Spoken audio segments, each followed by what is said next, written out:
Bonjour chers frères et sœurs et bonne année liturgique à tous et à toutes. Aujourd'hui, premier dimanche du temps de l'Avent, nous entamons une nouvelle année liturgique qui est le début d'un autre cheminement. Et aujourd'hui également, nous célébrons mon 12e anniversaire d'ordination sacerdotale. Et je me recommande à vos prières. Je recommande également à vos prières mes frères d'ordination. Nous sommes au total 9. Le temps de l'Avent, c'est un temps d'espérance. Espérance du retour glorieux du Seigneur. Par le temps de l'Avent, nous célébrons le temps passé, le futur et le présent. Le temps de l'Avent nous permet de nous souvenir de la venue de notre Seigneur Jésus-Christ dans notre monde. Jésus est né de la Vierge Marie. Il a vécu dans notre monde. Et le temps de l'Avent est un temps qui nous permet de nous souvenir de cet élément qui vient nous sauver, qui permet à l'homme de bénéficier de la grâce divine. C'est en même temps un temps de préparation d'une rencontre, la rencontre éternelle avec le Seigneur, la rencontre du retour glorieux du Seigneur. Oui, chers frères et sœurs, par rapport à cette rencontre, nous avons à nous préparer dans ce présent. Et la question essentielle que nous devons nous poser, c'est qu'est-ce que nous attendons? Qu'est-ce que nous espérons? Oui, de la réponse à cette question dépend notre vécu quotidien. Dans la page de l'Évangile, Jésus nous montre que le salut est d'abord personnel. Il donne l'exemple de deux personnes, Lot et Noé, qui ont vécu dans le peuple. Mais ce qui a fait la particularité de ceux-ci, ils ont vécu selon le bon vouloir, selon la volonté de Dieu.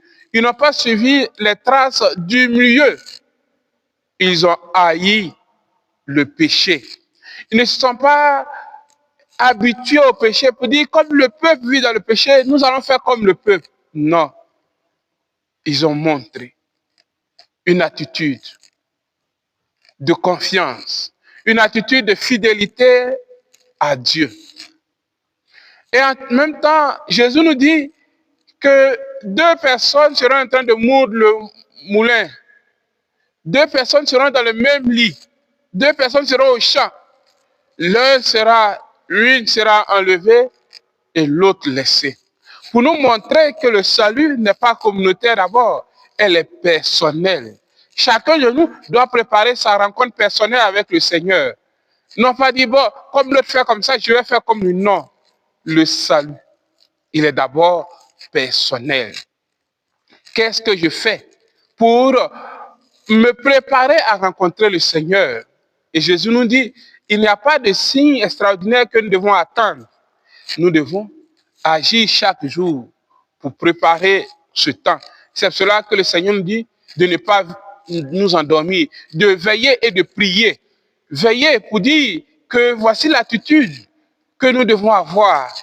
Prier devient un moyen durant ce temps d'attente. Oui, chers frères et sœurs, qu'est-ce que nous espérons du Seigneur?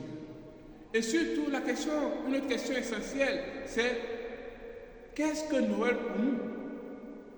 Parce que de la réponse à cette question, qu'est-ce que Noël, nous allons bien vivre ou mal vivre le temps de l'Avent.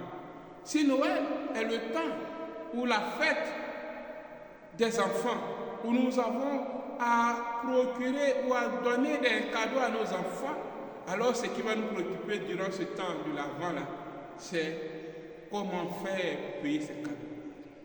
Comment faire pour payer ces cadeaux? Si Noël, c'est une fête pour dire, bon, comment on va manger, comment on va boire, alors nous allons voir comment faire pour avoir de l'argent. pour bien fêter ce jour-là. Merci Noël, c'est le temps de rencontre avec le Seigneur. C'est l'accueil de Jésus qui vient dans notre cœur, dans notre monde. Alors, la question que nous avons posée, comment faire pour correspondre à la volonté de Dieu? Et Saint Paul, dans la deuxième étude, nous donne ce que nous ne devons pas faire, nous ne devons pas vivre dans la débauche, dans l'impureté, dans l'injustice, dans l'ivrognerie. Nous devons vivre comme des personnes qui attendent un Dieu qui est saint. Et dans la première lecture, cette prophétie que Isaïe donne nous invite à travailler pour la paix. Dit, de leurs faucilles, de leurs épées, ils formeront des faucilles. C'est-à-dire, des armes de la guerre, ils forgeront des instruments qui travaillent et transforment ce monde. Oui, mon frère, oui, ma soeur, qu'est-ce que tu attends du Seigneur? Chers frères et sœurs, je voudrais vous dire merci. Merci pour vous tous qui m'avez soutenu durant ces 12 années de sacerdoce, qui avez travaillé avec moi depuis Bouna, Tabaye, Sainte Famille de Bondoukou, Saint-Joseph de Yopougon. Je vous dis merci. Vous qui m'avez toujours soutenu, vous qui continuez de prier pour moi, je vous dis merci. Et que Dieu vous le rende au centuple. Que la bénédiction de Dieu en ce jour se déverse sur vous et que Dieu soit votre seul rempart, qu'il vous bénisse et qu'il vous protège continuellement.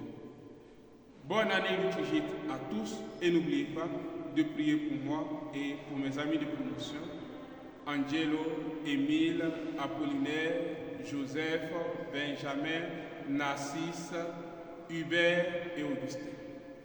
Bonne fête à mes promotionnaires et bon dimanche à tous et à toutes.